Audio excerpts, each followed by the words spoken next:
Uma coisa interessante que está acontecendo, pelo menos na minha atividade, assim, nos meus atendimentos, é que recentemente casos de infecções no consultório, de abscessos agudos, e aí tem vários nomes, aí tem várias classificações para a gente dar para essas infecções, eles não apareciam com muita frequência. Sempre teve. Quem faz urgência, quem trabalha em emergência odontológica e tal, sabe disso. Sabe que mesmo com o grande progresso assim, da odontologia como um todo, com diminuição da cárie, esses casos eles continuam aparecendo, nem sempre relacionado à cárie, às vezes eles estão relacionados a pericoronarites, às vezes eles estão relacionados a problemas de seio maxilar, e tem muitas vezes que eles acontecem no pós-operatório. E olha só, pós-operatório normalmente de cirurgias que não são tão complicadas assim. É engraçado, né? Porque quando você faz uma cirurgia mais agressiva, assim, com instalação, vamos dizer, de muitos implantes ou de um siso incluso, muito complicado, que você faz amplas osteotomias para remover aquele siso, dificilmente você tem esse tipo de complicação. E ela aparece normalmente naqueles casos ou que são fáceis, ou que são simples, ou que são de dificuldade intermediária, assim.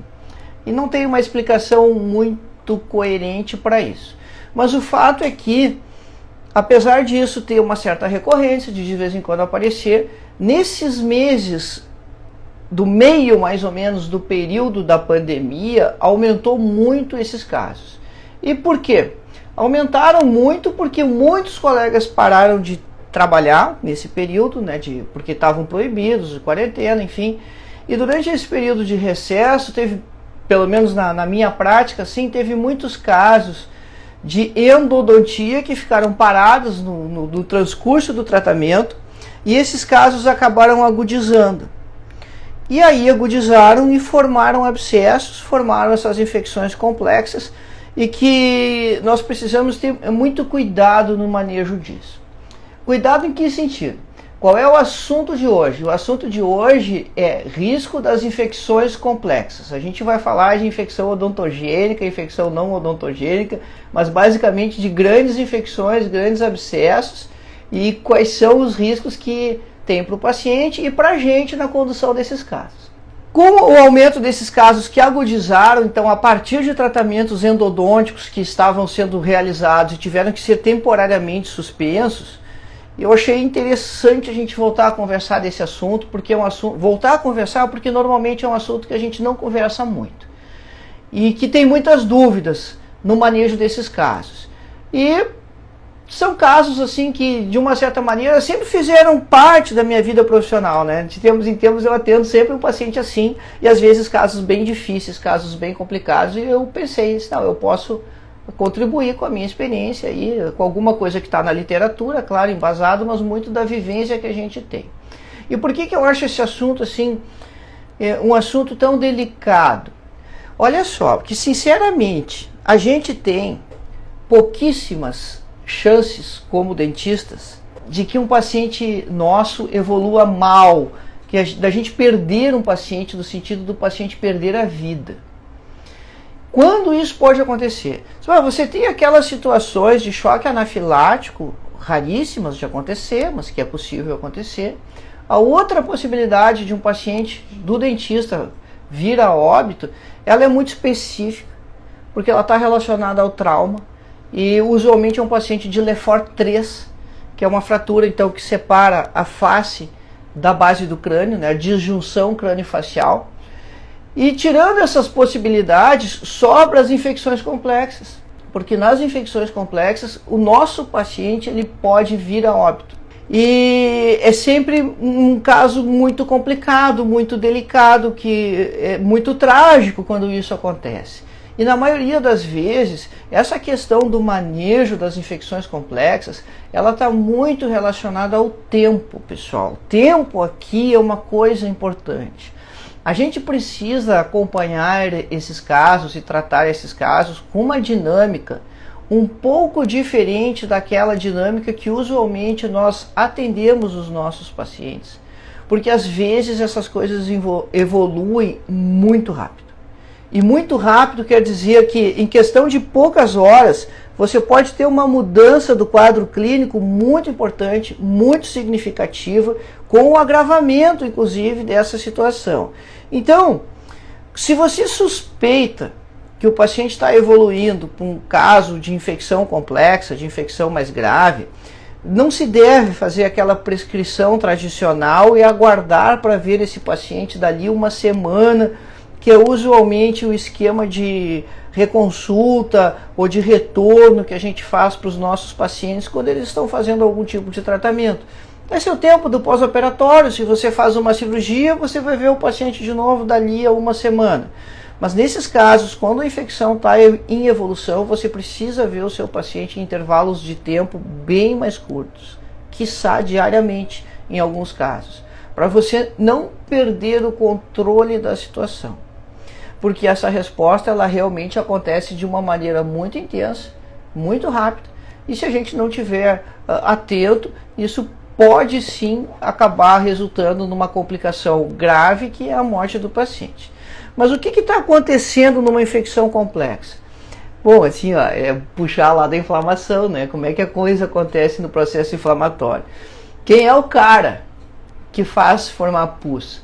Quem é a primeira célula de defesa que chega para dar combate? Esse primeiro cara que chega para dar combate nos processos infecciosos é o primeiro cara que se apresenta na inflamação, que é o neutrófilo. E o neutrófilo é uma célula muito abundante na corrente circulatória. Mais da metade dos glóbulos brancos são neutrófilos. Claro que aí acontece a necrose de muitos neutrófilos, e a associação da necrose desses neutrófilos com as bactérias que eles estão destruindo, com o dano tecidual que eles provocam quando eles estão fazendo a destruição bacteriana, que começa a acumular tudo isso no tecido. E quando você tem essas coisas acumulando no tecido, quem é que tem que levar isso embora de lá? Quem é o responsável por fazer a limpeza, a drenagem daquela área ali, de tudo que está sobrando ali?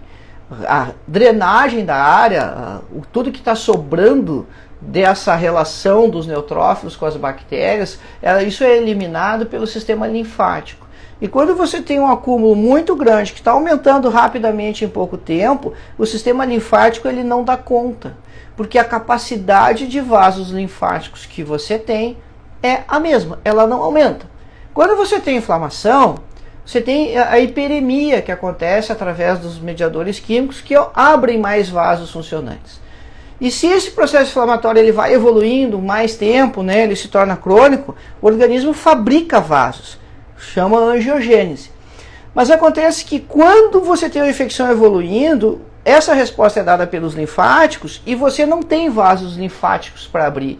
Então esse fenômeno de aumentar o leito vascular não acontece com o sistema linfático. E nem vai fabricar mais vaso linfático quando isso cronificar.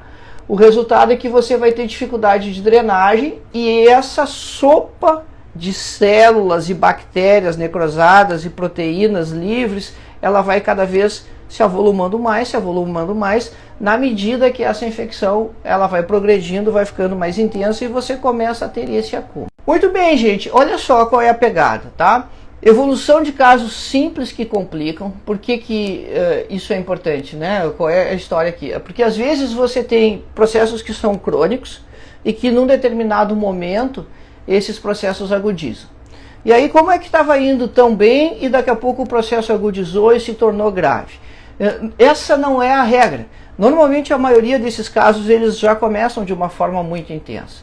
Mas acontece que basta que você tenha uma variação na microbiota que você tinha ali fazendo a agressão, ou você tenha uma diminuição na capacidade de defesa. É sempre aquele binômio agressão-resposta.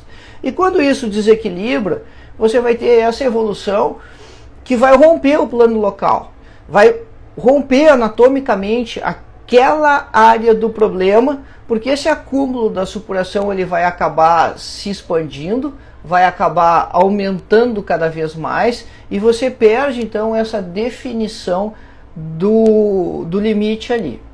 Quando você tem esse pus que está todo juntinho ali, é aí que a gente chama de abscesso. Quando esse pus está na malha tecidual, a gente chama isso de flegmão lenhoso ou celulite, e é desses que eu pessoalmente tenho mais medo.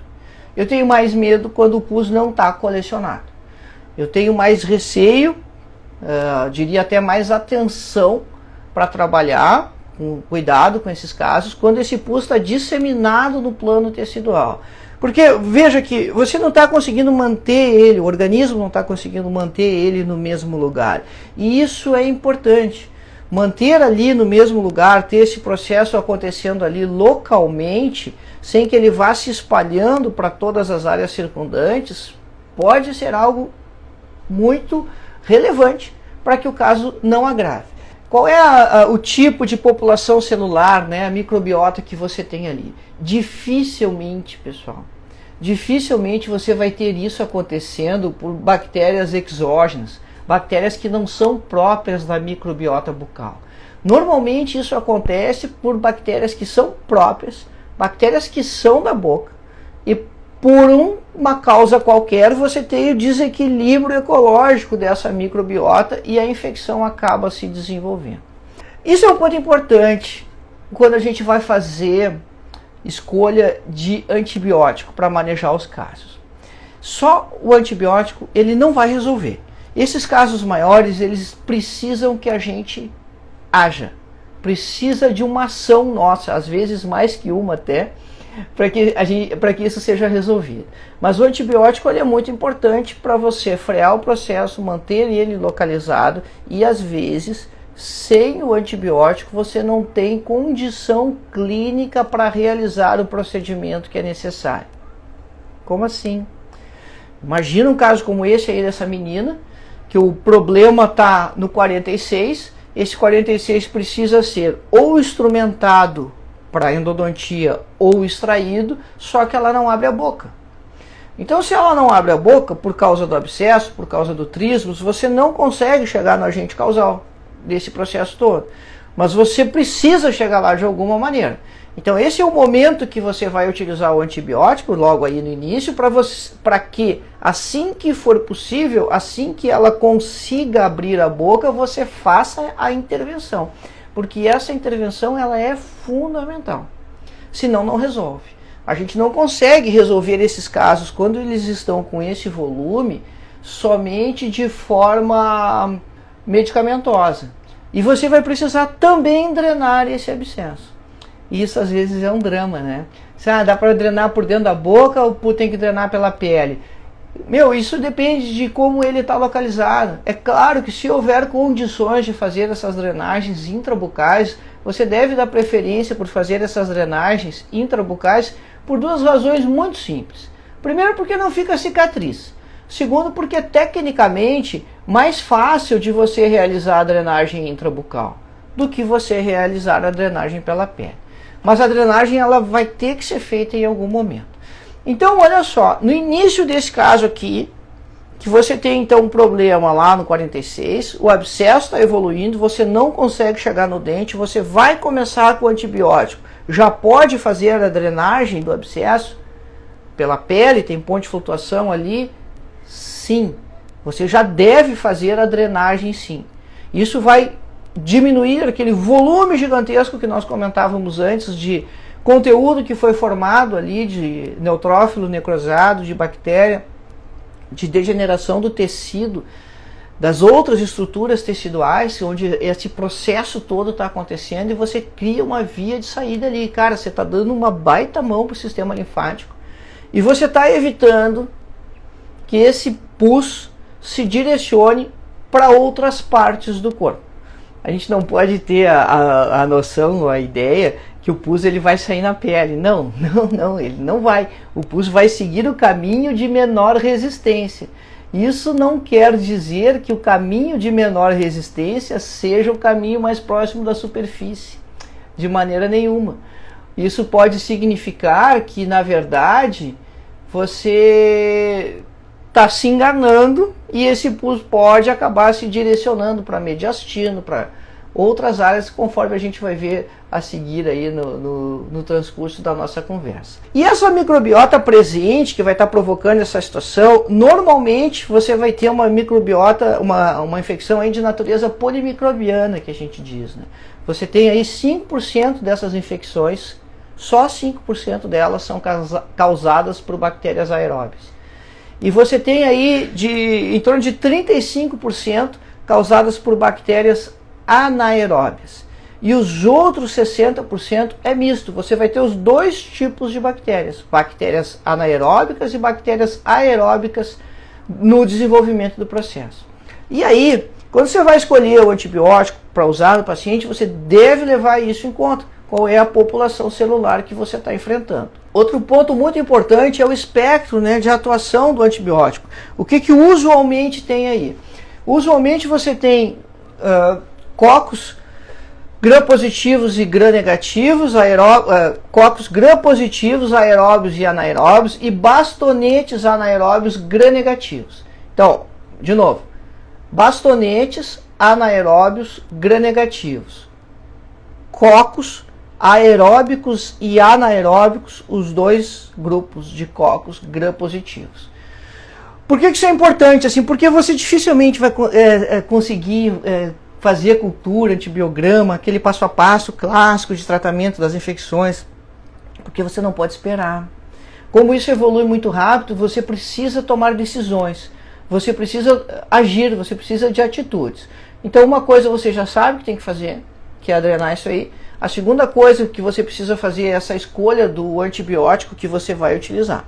Eu posso solicitar a cultura, antibiograma e tal? Pode, mas olha só, se isso está fechado assim, você só vai conseguir fazer isso se você está trabalhando no hospital. Se você está no consultório, você vai fazer a drenagem e o paciente não vai ter como ir ao laboratório para colher lá, porque ou você já fez a drenagem ou a drenagem não foi feita, o laboratório não vai ter acesso ao pus. Ou você tem que ter o swab no consultório. Cara, fala sério, né? Quem é que tem um swab no consultório, né? Ninguém tem um swab no consultório.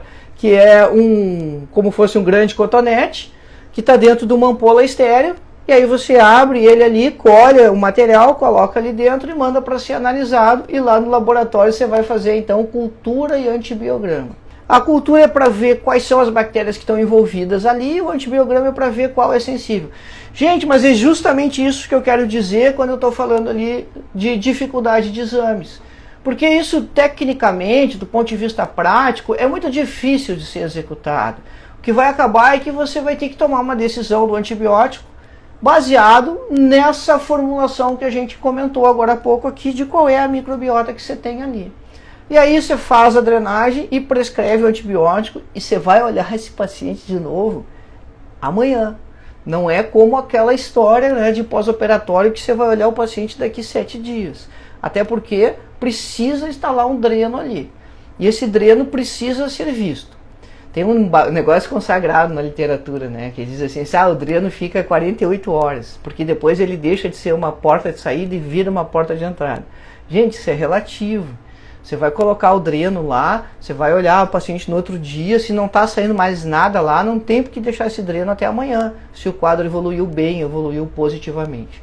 Da mesma maneira que se você ver esse paciente daqui 2, 3 dias e ainda está saindo meleca lá de dentro, ainda tem drenagem, cada vez você mexe no dreno, mobiliza ele, puxa um pouquinho para fora, corta um pedacinho.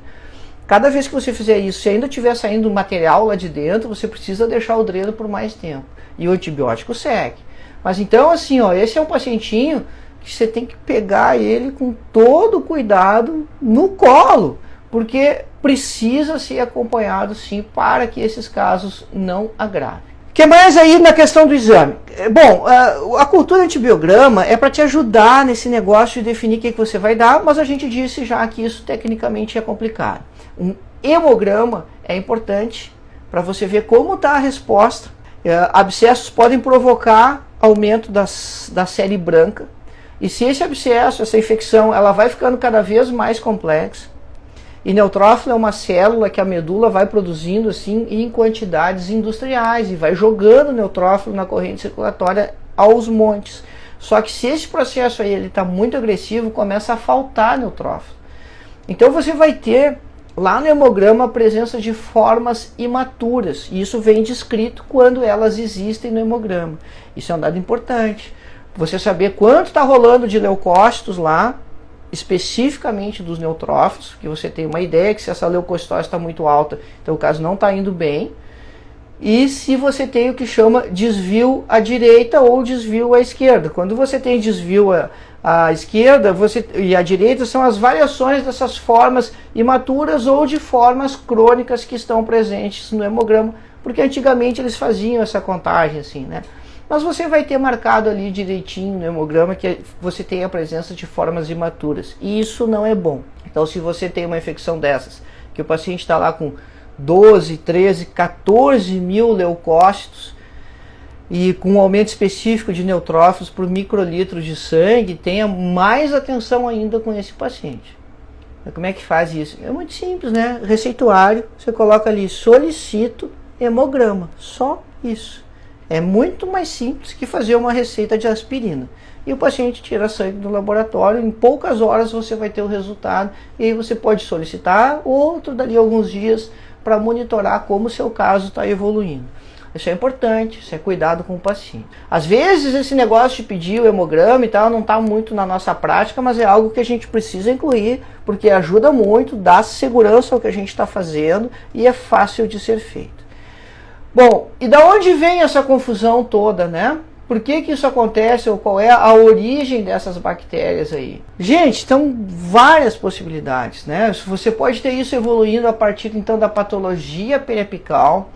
Você deve lembrar que lá no ápice do dente, às vezes você tem delta apical que junta muita bactéria lá. E se esse dente está necrosado, está contaminado, daqui a pouco essa microbiota muda, se torna mais patogênica, mais agressiva e é capaz de desenvolver isso. Então a grande maioria dessas infecções, elas são sim de origem odontogênica. No caso de cima ali, ó, você tem duas possibilidades, né? Você tem a possibilidade ali da pericoronarite, mas você também tem a possibilidade ali do 36, que tem uma cárie extensa ali, está completamente destruída. Esse paciente não está com infecção complexa acontecendo com ele, mas você tem uma bomba relógio armada ali, né? Por duas situações. Então você pode ter isso acontecendo sim também através de pericoronarite, através de folículo pericoronário. Já atendi casos de remoção de siso que, segundo, e aí o colega, quando dá o rolo, o colega aparece, né? Porque, e tem que aparecer mesmo, né? Porque quem está tratando o caso precisa de informação, precisa de detalhes que às vezes o paciente não sabe. Qual foram os antibióticos que já foram usados, para você não fazer escolhas que já foram feitas e não funcionaram do jeito que deveria funcionar. Como é que foi o procedimento, o ambiente que isso aconteceu, tudo isso interfere no julgamento. Então, se vai chegar um momento que talvez você não vá mais poder fazer o acompanhamento do caso, é muito importante que essas informações sejam passadas para quem vai fazer o acompanhamento do caso. Então, eu já tive casos assim de extrações que, segundo o colega, foram simples, e realmente foram, porque depois a gente radiografa e vê que não teve achotomia, nada lá. Cara, deu uma infecção odontogênica muito complexa. Justamente naquele patamar assim que você não consegue definir as coisas, né? Mas é que você saiu, sabe? O paciente era rígido, era jovem. Teve uma pericoronarite ou outra, mas nada que justificasse assim, uma resposta agressiva, intensa. E às vezes isso acaba acontecendo, né? E aí então você precisa ser rápido aí na condução, nesse manejo do caso. Mas é importante então a gente lembrar nesse aspecto aí, de onde vem isso. Bom, normalmente é odontogênio. Uma possibilidade grande de estar relacionado à periápse, uma possibilidade grande de estar relacionado a dentes parcialmente erupcionados, porque aquela área ali do folículo, entre o folículo e a coroa do dente, aquilo ali é uma caverna, o cara não consegue higienizar lá dentro, começa a juntar tudo que é tipo de bactéria, e essas mesmas bactérias que são capazes de induzir a pericoronarite, elas são também capazes de induzir coisas maiores, né? E induzir infecções complexas. E você ainda tem olha só, a língua é um grande reservatório de bactérias, né? Na imagem de cima lá a gente está vendo uma papila circunvalada. E olha só por que chama circunvalada. justamente porque ela tem um fosso ao redor dela. Aquilo ali está aumentado poucas vezes, está aumentado 32 vezes. Você não consegue nem ver diferenciar uma célula da outra, de tão pouco que está aumentado. Imagina para as bactérias. Aquilo ali é um mundo de possibilidades, né? Então a gente tem essa questão lá das papilas circunvaladas, mas você tem toda a superfície do dorso com as papilas filiformes, que também retém muita bactéria. E você tem o seio maxilar. Na imagem de baixo aqui a gente tem o seio maxilar aberto, e o seio maxilar acaba se comunicando com a boca via fossa nasal e via a porção superior, posterior da via aérea, né, as vias aéreas superiores. Então todas essas áreas elas acabam se comunicando, mas a microbiota é diferente. E às vezes a gente erra aqui. Por quê? A gente erra às vezes na escolha do antibiótico. Você tem um antibiótico que está muito na moda, assim, né? Muita gente está usando, prescrevendo, que é o clavulanato associado à amoxicilina, que é o clavulin. E esse é um antibiótico que funciona muito bem quando você está tratando infecção de via aérea. E eu não sei bem por que a odontologia, em muitas regiões, aí praticamente adotou o clavulin como um antibiótico de escolha. Gente, você está dando amoxicilina. A amoxicilina é da família das penicilinas, portanto é o mais antigo que se conhece, associado ao ácido clavulâmico. O que o ácido clavulâmico faz nessa associação aí? Ele vai atuar naquelas bactérias que são beta-lactâmicas, né? Que elas produzem uma enzima que anula o antibiótico. Mas essas bactérias beta-lactâmicas, elas estão muito relacionadas a amidalites, faringites, sinusites, infecção de via aérea. E não é bem a microbiota que tem quando a gente trabalha na boca. Por isso, então já tinha uma associação assim, bem mais antiga, que é mais velho conhece, certamente tomou aí o Bactrim. O Bactrim você tinha amoxicilina também, só que era associado com sulfa. Aí o ácido clavulâmico é mais moderno, mas a sulfa tinha o mesmo princípio, assim, a mesma ideia, de anular os beta-lactâmicos para que isso funcionasse melhor. É um papo chato, né? Falar de beta-lactamase, enzima, não sei o quê. Gente, mas é importante a gente entender esse papo chato, porque é isso que vai te dar base para você fazer a escolha correta do antibiótico lá. Então você precisa lembrar qual é a microbiota normalmente que predomina ali. Eu posso usar só a amoxicilina? Pode. Posso usar só a cefalexina? Pode, mas lembra que normalmente a gente tem uma microbiota aí mista.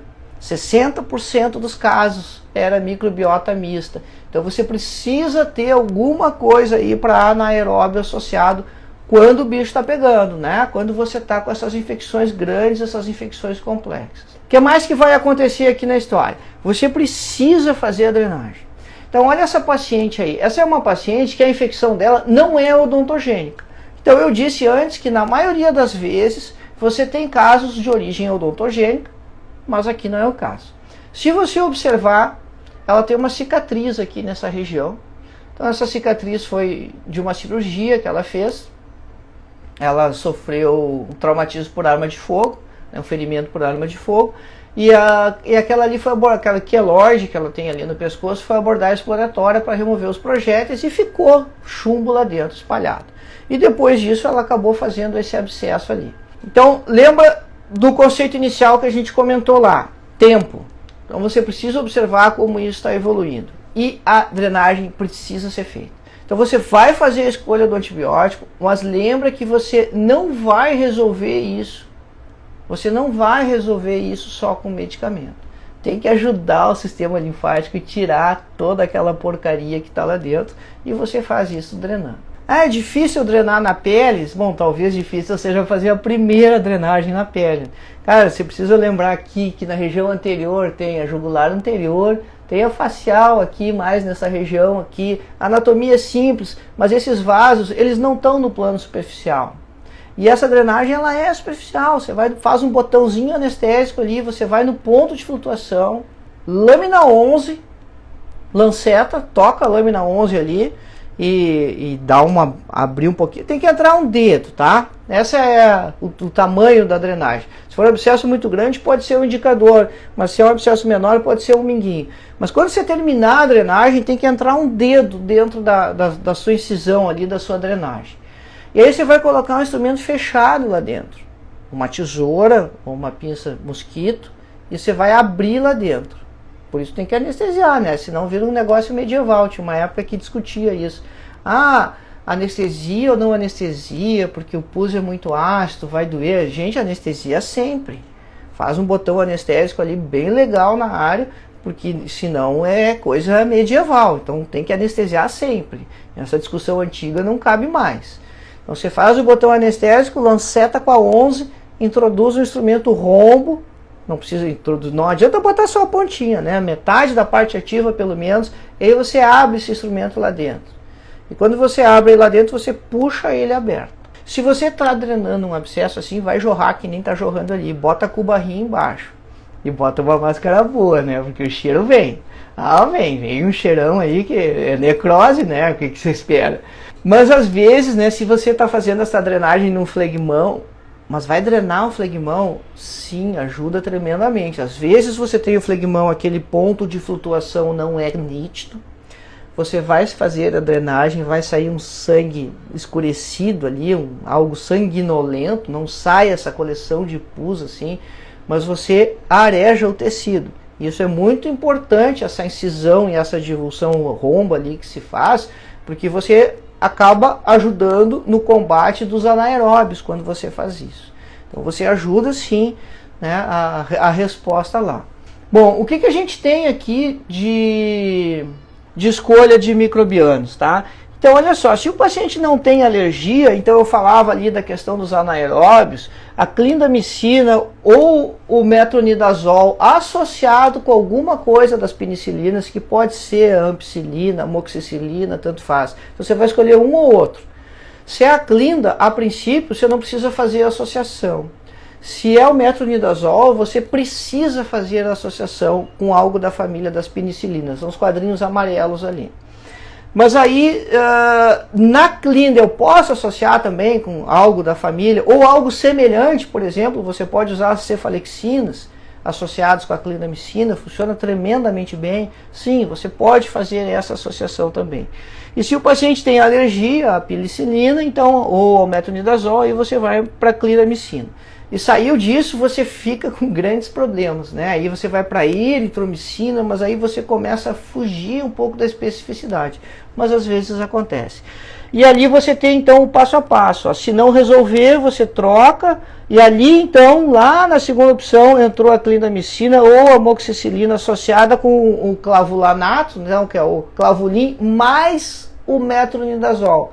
Vê que não é só o clavulin. É o clavulin mais o metronidazol, tá?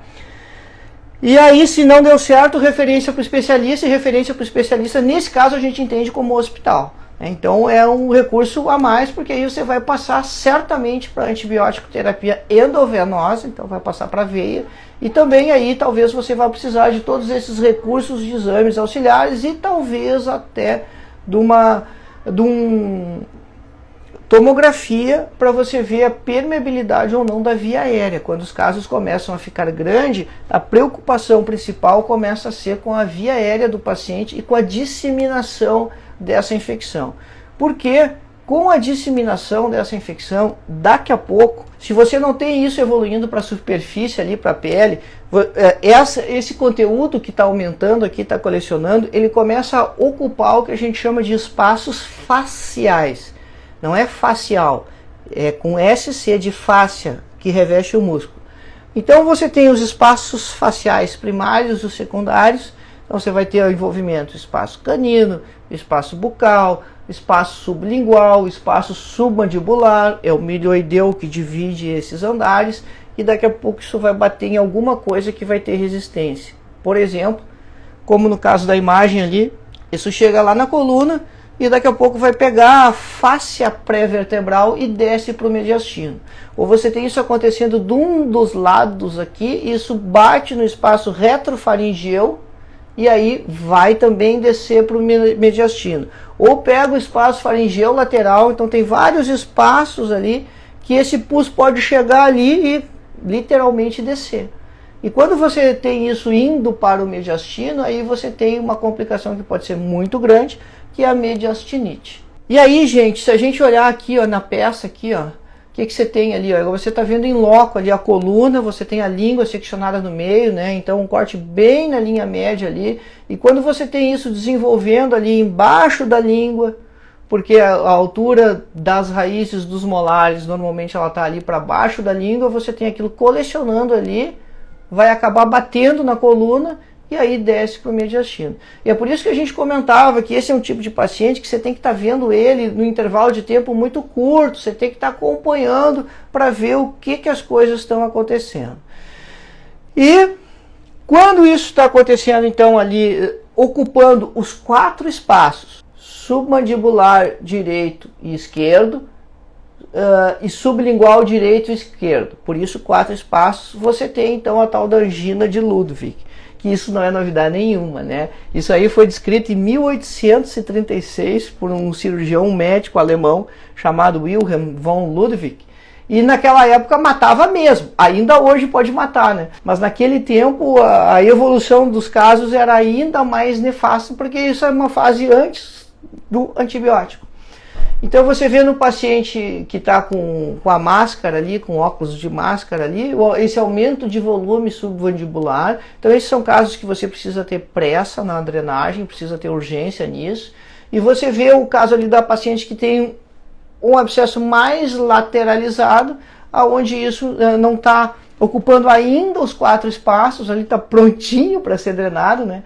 Mas que você também tem que ser efetivo, né? Tem que mexer. E quando você faz a drenagem, você precisa deixar o dreno instalado.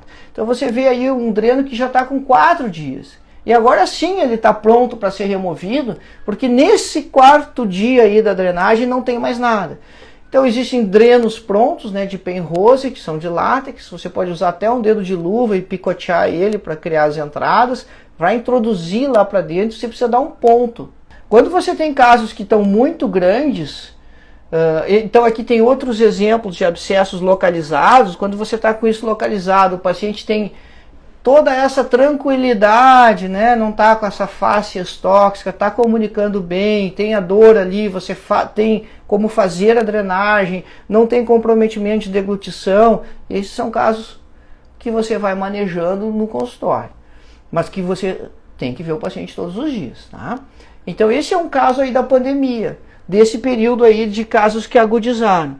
E aí, pessoal, tem que remover a causa. Então também tem aquela história assim, a exodontia quente, que vai disseminar a infecção. Gente, isso não tem. Se fosse por isso, não se podia nunca operar uma apendicite supurada, né? Que é algo mais contaminado que uma apendicite supurada. Você só não vai fazer exodontia se você não tiver condições técnicas, porque está com trismos. Mas se não, isso precisa ser feito quanto antes, porque você sabe que a origem está lá. Se você não resolver o foco infeccioso, você não resolve o processo. Então aí está tudo feito no mesmo tempo cirúrgico, no mesmo tempo de atendimento. Drenou o abscesso, vai sair dali, começa com antibiótico, faz a extração do dente, amanhã vem de novo para a gente olhar, já com o dreninho instalado ali. Tudo bem, nossa, que legal. Eu sou muito tua fã, assim. Gosto muito de você, gosto das tuas aulas. Te acho incrível. Tô doida para fazer teus cursos todos. Que legal! É incrível, é incrível. Eu aprendi muito contigo. Nossa, eu sou tua fã da pessoa de você, sabe? E aprendo muito, muito, muito mesmo. Cada vez mais com você. Muito legal. E aí, como é que tá esse negócio da estômago? Tu faz isso no teu consultório seguido? Tem bastante caso assim? Conta pra gente um pouco aí da tua experiência. Então, eu trabalho há 20 anos na área de odontologia. Trabalhei com os grandes cirurgiões aqui, bucomaxilo, em Santa Catarina. Sou de Santa Catarina, bem pertinho da tua terra. E que eu sou formada... Que cidade você é? Sou de Tubarão. Eu trabalhei como técnica auxiliar quase 20 anos.